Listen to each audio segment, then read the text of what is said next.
Hello friends, SK education channel में आपका स्वागत है। मैं हूं सनत।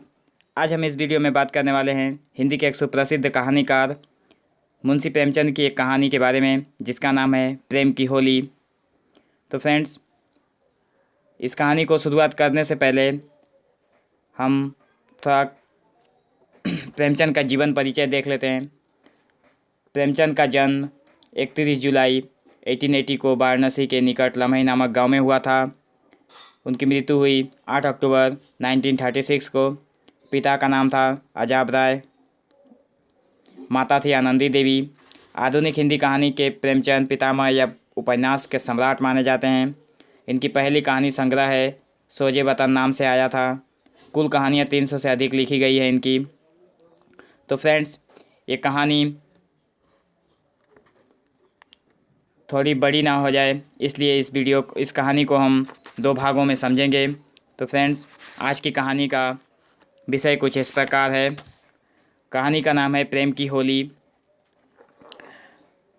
कहानी कुछ इस प्रकार है। चलिए कहानी की शुरुआत करते हैं। गंगी का 17वां साल था, पर वह 3 साल से विधवा थी और जानती थी कि मैं विधवा हूँ। मेरे लिए संसार के सुखों के द्वार बंद हैं। फिर वह क्यों रोए और कल्पे। मेले से कभी तो मिठाई के दाने और फूलों के हार लेकर नहीं लौटते। कितनों ही का तो मेले की सजी हुई दुकानें और उन पर खड़े नर नारी देखकर ही मनोरंजन हो जाता है। गंगी खाती पीती हंसती बोलती थी। किसी ने उसे मुंह लटकाए अपने भाग्य को रोते नहीं देखा। घड़ी रात को उठकर गोबर निकाल कर गाय बैलों को सानी देना, फिर उफले पाथना उसका नित्य का नियम था। तब वो अपने भैया को गाय दुहाने के लिए जगाती थी। फिर कुएं से पानी लाती थी। चौके का धंधा शुरू हो जाता। गांव की भांजें उससे हंसी करती, पर एक विशेष प्रकार की हंसी को छोड़कर। सहेलियां ससुराल से आकर उससे सारी कथा कहती, पर एक विशेष प्रसंग बचाकर। सभी उसके वैधव्य का आदर करते थे। जिस छोटे से अपराध के लिए उसकी भावज पर घुड़ियाँ पड़ती, उसकी माँ को गालियाँ मिलती, उसके भाई पर मार पड़ती, वो उसके लिए क्षम्य था। जिसे ईश्वर ने मारा है उसे क्या कोई मारेगा। जो बातें उसके लिए वर्जित थी उनकी ओर उसका मन ही नहीं जाता था। उसके लिए उसका अस्तित्व ही न था। जवानी के इस उमड़े हुए सागर में मतवाली लहरें न थी, डरावनी गरज न थी। अचल शांति का साम्राज्य था। होली आई, सबने गुलाबी साड़ियाँ पहनी। गंगी की साड़ी न रंगी गई। माँ ने पूछा, बेटी तेरी साड़ी भी रंग दूँ? गंगी ने कहा, नहीं अम्मा, यूं ही रहने दो। भावज ने फाग गाया। वह पकवान बनाती रही, उसे इसी में आनंद था। तीसरे पहर दूसरे गांव के लोग होली खेलने आए। ये लोग भी होली लौटाने जाएंगे। गांव में यही परस्पर व्यवहार है। मैकू महतो ने भंग बनवा रखी थी। चरस गांजा माजूम सब कुछ लाए थे। गंगी ने ही भंग पीसी थी। मीठी अलग बनाई थी, नमकीन अलग। उसका भाई पिलाता था, वो हाथ धुलाती थी। जवान सी नीचे किए पी कर चले जाते थे। बूढ़े गंगी से पूछ लेते, अच्छी तरह हो न बेटी?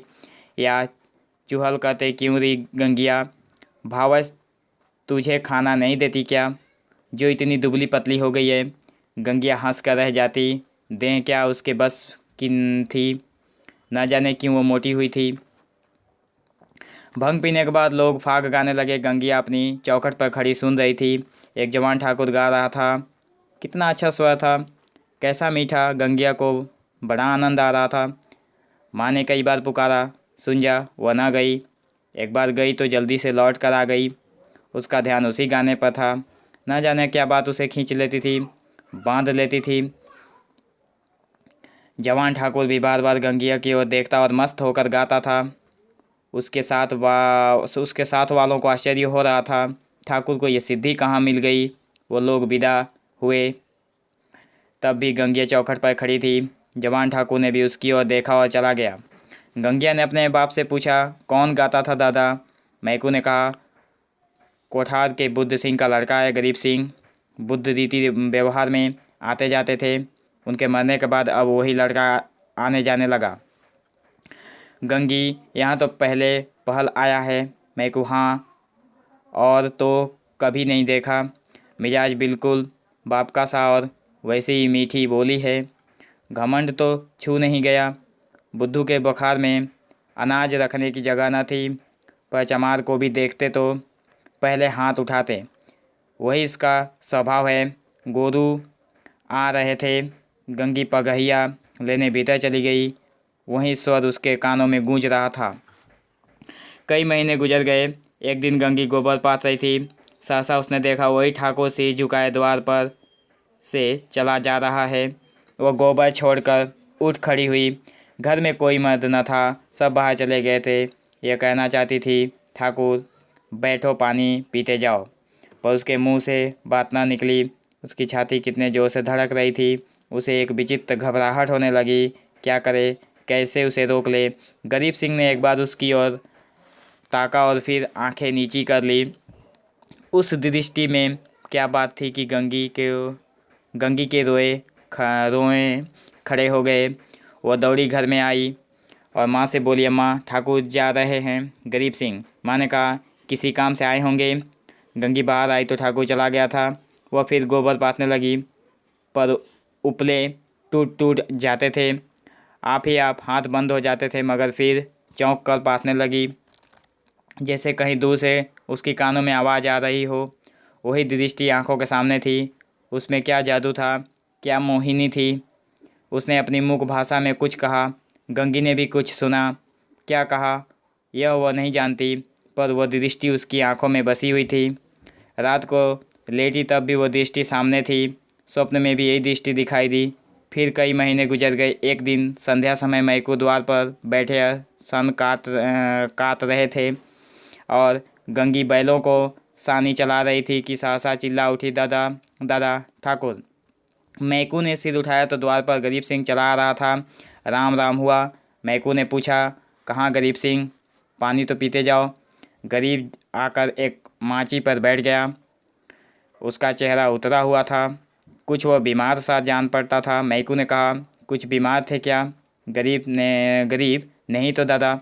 मैकू, कुछ मुंह उतरा हुआ है क्या? सूद ब्याज की चिंता में पड़ गए? गरीब, तुम्हारे जीते मुझे क्या चिंता है दादा।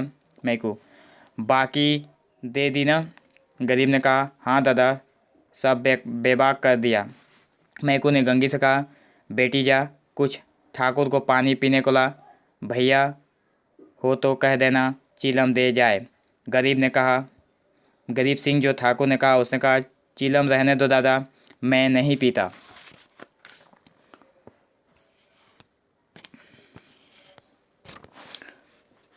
तो फ्रेंड्स, आज हम इस कहानी को यहीं पे रोकते हैं और इसके बाकी भाग को हम लोग इसके दूसरे वीडियो में देखेंगे।